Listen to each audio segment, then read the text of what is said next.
तो कैसे हैं मेरे फिल्म के दीवाने।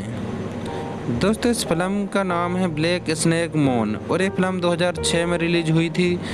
इस फिल्म की शुरुआत में दिखाते हैं कि एक रोनी और रे नाम का कपल होता है जो बुरी तरह से संभोग कर रहा होता है, क्योंकि रोनी एक आर्मी सोल्जर होता है और उसे कल अपनी ड्यूटी पर जाना होता है। जब रोनी जाने वाला होता है तो उसे एक पैनिक अटैक आता है। पैनिक अटैक आने के बाद रे उसको होल्ड करती है और उसे काफ़ी रिलीफ मिलता है।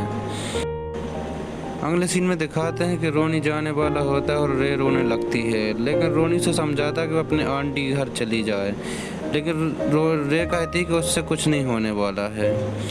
फिर रोनी उसे एक वॉच देता है, कहता है जब वो बीप करेगी तो मैं उसे याद करूँगा। उसके बाद रोनी अपने दोस्त गिल के साथ कार में बैठकर चला जाता है। जब रोनी पूरी तरह से चला जाता है तो हम अगले सीन में देखते हैं कि रे के शरीर में क्या अजीब चुलबुली उठती है और वो अगले ही पल एक काले मुस्टंडे के साथ दबाकर संभोग करती है। फिर हम अगले सीन में देखते हैं कि रे खांसती हुई जा रही होती है। तभी उसकी माँ कहती है कि कब सिरप चाहिए या कॉन्डम। तो रे अपनी माँ से बात नहीं करती है, क्योंकि उसकी माँ उसकी गंदी हरकतों को अच्छे से जानती है। लेकिन वो अपनी माँ से क्यों बात नहीं करती है, हम फिल्म में आगे जानेंगे। तो फिल्म के दूसरे हिस्से में दिखाते हैं कि एक लेस नाम का व्यक्ति होता है जो एक गिटारिस्ट होता है, लेकिन वो अब खेती कर रहा होता है। वो अपने फ्रेंड से कह रहा होता है कि मैंने अभी तक अपनी बीवी पर हाथ नहीं उठाया, और वो इसलिए कह रहा होता है क्योंकि उसकी बीवी उसको डिवोर्स दे रही होती है। उसकी बीवी का नाम रोज होता है और वो उसे कहता है कि तुम मेरे साथ ऐसा मत करो, लेकिन उसकी बीवी की हवस के मारे उसके गम का कोई मोल नहीं, क्योंकि उसके बीवी का अफेयर उसी के भाई के साथ चल रहा होता है। और लेस हारे मन अपने घर आता है और वो गुलाब के लगे फूलों को देखता है, और गुलाब के फूल को इंग्लिश में कहते हैं रोज, और लेस की बीवी का नाम भी रोज। और वो एक महान कविता कहता है कि जिस दिन किया था तुझे प्रपोज, शरीर में थी मेरे नशे की डोज, तूने ली यहाँ पर पूरी मौज, तुझे संभोग के लिए चाहिए पूरी फौज, तू बातें नहीं तेरी एक भी सच्ची, तू थी एक लुच्चों की लुच्ची, जला दूंगा तेरी आज सारी कच्ची, तड़पता छोड़ गई मुझे हराम की बच्ची। और ये महान कविता बोलने के बाद वो अपने एक क्लब में जाता है और वहाँ पर एक रसगुल्ला जैसी मुँह वाली लड़की आती है और बोलती है कि तेरी बीवी तुझे छोड़कर चली गई तो क्या हुआ, चल मेरे साथ अंधेरा कायम करेगा। और वो लेस का लेजी सा मुंह देखकर वहाँ से चली जाती है। फिर अगले सीन में दिखाते हैं कि रे एक पार्टी में जाती है और वहाँ पर ड्रिंक करके ना जाने किस किस के साथ संभोग करती है, और यहाँ पर घड़ी बीप करती है तो रोनी को लगता है कि वो उसे याद कर रही है, लेकिन रे तो यहाँ पर तगड़ा गेम खेल रही होती है। फिर उसका दोस्त गिल पार्टी ख़त्म होने के बाद रे को वहाँ से ले जाता है और ले जाने के बाद उसके साथ संभोग करने की कोशिश करता है, लेकिन रे उसको कहती है कि तुम्हारा तो रोनी से भी छोटा है। तो इस बात पर वो गुस्सा हो जाता है और उसे बुरी तरह से पीट कर मरा हुआ समझकर उसे फेंक जाता है। अगले सीन में हम देखते हैं कि लेस अपनी बीवी कच्छे वगैरह डस्टबिन में डालने के लिए आता है। तभी उसे रे खून में लथपथ मिलती है और वो उसे उठाकर अपने घर ले आता है, लेकिन रे उसे अपना काला मुस्टंडा समझ रही होती है और बेहोशी की हालत में ही उसे लिपटने लगती है। लेकिन लेस उससे कहता है कि वो काला मुस्टंडा नहीं है, क्योंकि लेस उसे जानता है। अगले सीन में हम देखते हैं कि लेस रे के लिए मेडिसिन लेने के लिए जाता है और उसकी एक फ्रेंड होती है जो उसे मन ही मन प्रेम करती है और उससे मेडिसिन के पैसे भी नहीं लेती है। लेस के घर आने से पहले हम देखते हैं कि रे के लिए एक सपना आता है जिसमें एक आदमी होता है, वो उसका रेप कर रहा होता है, लेकिन इस सपनों से क्यों आते हैं हम आगे जानेंगे। और लेस अपने घर आता है और वो उस रे को बेहोश पड़े देखता है तो उसे होश में लाने की कोशिश करता है, लेकिन रे जैसे ही होश में आती है और उसे बुरी तरह से चूमने लगती है, तो लेस अपने आप को छुड़ाकर बाहर आता है और बाहर आने के बाद सोचता है कि किस नंगी धड़ंगी को मैं अपने घर उठा लाया। फिर सोचता है कि लड़की में बहुत गर्मी है, इसकी गर्मी निकालनी पड़ेगी। तो वो बर्फ़ के बहुत सारे टुकड़े लेता है और उसमें रे के लिए लिटा देता है। और उसके बाद वो सोचता है कि किसी काले मुस्टंडे का नाम ले रही थी। तो वो काले मुस्टंडे के पास जाकर पूछता है कि क्या तुम उस लड़की को जानते हो। तो काला मुस्टंडा उसे बताता है कि उसका नाम रे है और वो हर किसी को पेलने की फिराक में होती है। अभी तक तो मुझे लगता है वो तुम्हें भी पेल चुकी होगी। तो ये सुनकर लेस चौंक जाता है। काले मुस्टंडे की बात सुनकर लेस को पता चलता है कि रे बहुत बड़ी सेक्स एडिक्ट है और वो रात को भागने की कोशिश करती है, लेकिन लेस उसे पकड़ लेता है। लेकिन रे उससे रिक्वेस्ट करती है कि वो उससे संभोग करे, लेकिन लेस उसे मना कर देता है क्योंकि लेस एक अच्छा इंसान के होने के साथ साथ एक सख्त लौंडा भी है। तो रे सोचता है कि लड़की गलत नहीं है, मैं इसको ठीक करूँगा, और वो जंजीर लाता है और जंजीर से उसको बांध देता है। अब सुबह जब रे पूरी तरह से होश में आती है तो वो उससे पूछती है कि मैं यहाँ कब से हूँ। तो लेस उसे बताता है कि तुम यहाँ पर 2 दिन से हो और मुझे सड़क पर पड़ी हुई मिली थी और तुम्हें बुरी तरह से किसी ने पीटा हुआ था। लेकिन रे कहती है कि मेरे पास तुम्हें देने के लिए कुछ नहीं है क्योंकि तुमने मेरी मदद की है। लेस कहता है मुझे कुछ चाहिए भी नहीं। तो रे कहती है कि अब तो मैं ठीक हो गई हूँ, अब मुझे जाने दो। लेकिन लेस कहता है कि नहीं, अभी तुम पूरी तरह से ठीक नहीं हुई हो।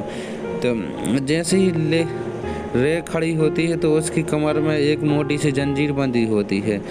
तो रे कहती है क्या है, तुमने मेरे साथ क्या किया। तो लेस बोलता है कि मैंने तुम्हारे साथ कुछ नहीं किया है, मैंने तुम्हें हाथ भी नहीं लगाया।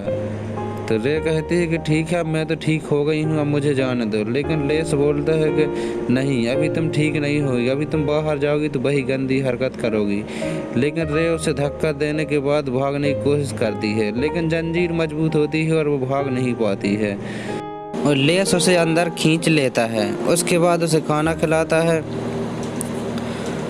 और खाना खिलाने के बाद आगे हम देखते हैं कि रे कई बार लेस के लिए सेड्यूस करने की कोशिश करती है, लेकिन लेस सख्त लोंडा होता है और जाकर हुसैन भाई का चेला होता है। एक बार रे उससे कहती है कि मेरे इतने करीब मत आओ कि मैं तुम्हें बर्बाद कर दूंगी। तो लेस कहता है चुप करके पड़ी रह अंडी। फिर अगले सीन में हम देखते हैं कि लेस रे के लिए कुछ कपड़ा लेने के लिए जाता है। तभी एक लड़का उसके घर के पास आता है। तो उसकी आवाज़ सुनकर रे ऐसे चौकन्नी हो जाती है जैसे भूखी शेरनी। तो वो लड़का बोलता है मिस्टर लेस कहाँ हो आप, बटर बीन लेने के लिए मैं आया हूँ। लेकिन उस लड़के को कहाँ पता था कि अंदर भूखी बैठी शेरनी उसका ही बटर बीन बनाकर खा जाएगी। और जैसे ही वो दरवाज़ा खोलता है तो रे उस पर टूट पड़ती है और दबा का संभोग करती है। और उसके बाद जैसे ही लेस अपने घर आता है और उस लड़के और रे को हिसाब किताब बनाते देखता है तो उस लड़के को लात मारकर बाहर फेंकता है। लेकिन बाद में पछताता है इसमें इस लड़के की क्या गलती, ये तो सारी इस नंगी ने मुझे परेशान कर रखा है। तभी उसका दोस्त भी आ जाता है और लेस सोचता है कि साले अभी आओगे तुम सभी के सभी। तो उसका दोस्त कहता है कि तू यहाँ पर क्यों खड़ा है। तो लेस बोलता है कि अंदर नहीं जाने दूंगा। उसका दोस्त बोलता है कि मैं तो अंदर जाऊंगा। तो लेस बोलता है वहीं रुक जा वरना गोली मार दूंगा। तो उसका दोस्त बोलता है तुम मुझे गोली मारेगा अपना लंगोटिया यार को। तो लेस इमोशनल हो जाता है और उसे पूरी बात बताता है कि अंदर एक नंगी लड़की है जो मुझे रोड पर पड़ी मिली थी, वो एक सेक्स एडिक्ट है। रोड पर पड़ी हुई मिली थी? अबे कोई वो टॉफी है जो तुझे रोड पर पड़ी हुई मिली थी? तो लेस बोलता है कि तू अंदर जाकर देख ले फिर तुझे समझ आएगा। तो उसका दोस्त जब अंदर जाता है तो देखता है कि रे बिना कपड़ों के अंदर बैठी हुई है। तो उसके बाद रे उसके दोस्त के साथ कुछ नहीं करती है क्योंकि वो अभी उस बच्चे को पिपला कर बैठी हुई है।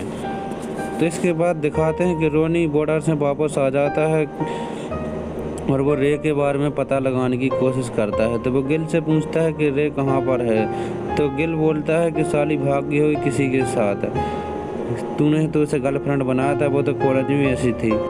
अगले सीन में हम देखते हैं कि लेस रे के घुमाने के लिए ले जाता है तो उसको उसकी माँ मिलती है और वो उसकी माँ कहती है कि अभी भी गंदी हरकत कर दी या छोड़ दी। तो रे कहती है कि गंदी हरकतें तुम्हारी वजह से करती हूँ, क्योंकि उसके स्टेप फादर ने उसके साथ रेप किया था और उसकी माँ ने उसे बचपन में बचाया नहीं था। तो यहाँ पर हम व्यूअर जान जाते हैं कि उसे वो सपना क्यों आता था और वो अपनी माँ से नफरत क्यों करती है। फिर अगले सीन में हम देखते हैं कि जब लेस गिटार सिखा रहा होता है रे के लिए, तो तभी रोनी वहाँ पर आ जाता है और वो समझता है कि इस बुड्ढे के साथ मज़ा ले रही है। तो तभी उसे लेस समझाता है कि ऐसा कुछ नहीं है जैसा तुम सोच रहे हो, मैंने इसके साथ कुछ नहीं किया और बचपन में इसके साथ जो हादसा हुआ था उसी की वजह से ऐसी है, लेकिन ये अब ठीक हो चुकी है। तो उसके बाद लेस उन दोनों की शादी करवा देता है और वो दोनों ड्राइव पर जाते हैं और रे के लिए वही चुलबुली सी फिर से उठती है। तो रे अपने आप को कंट्रोल करती है कि तभी रोनी के लिए पैनिक अटैक आता है। अब हम व्यूअर जानते हैं अगर रे कंट्रोल नहीं करेगी तो क्या होगा। तो अब वो रोनी के लिए होल्ड करती है और उसे रिलीफ मिलता है और यहाँ पर ये फिल्म एंड हो जाती है। तो दोस्तों, आपको ये फिल्म अच्छी लगी तो आप लाइक कमेंट करें और सब्सक्राइब जरूर कर लें चैनल, ताकि ऐसी आने वाली फिल्में आपको मिलती रहें। अगर आपको ये फिल्म अच्छी लगती है और आप देखना चाहते हैं तो लिंक मैंने डिस्क्रिप्शन में दी हुई है, आप वहाँ से जाकर देख सकते हैं। तो चलिए मिलते हैं अगली फिल्म की एक्सप्लेनेशन के साथ। तो मैं फिर से कहूँगा कि चैनल को सब्सक्राइब कर लीजिए ताकि आपको आने वाले वीडियो की नोटिफिकेशन मिलती रहे।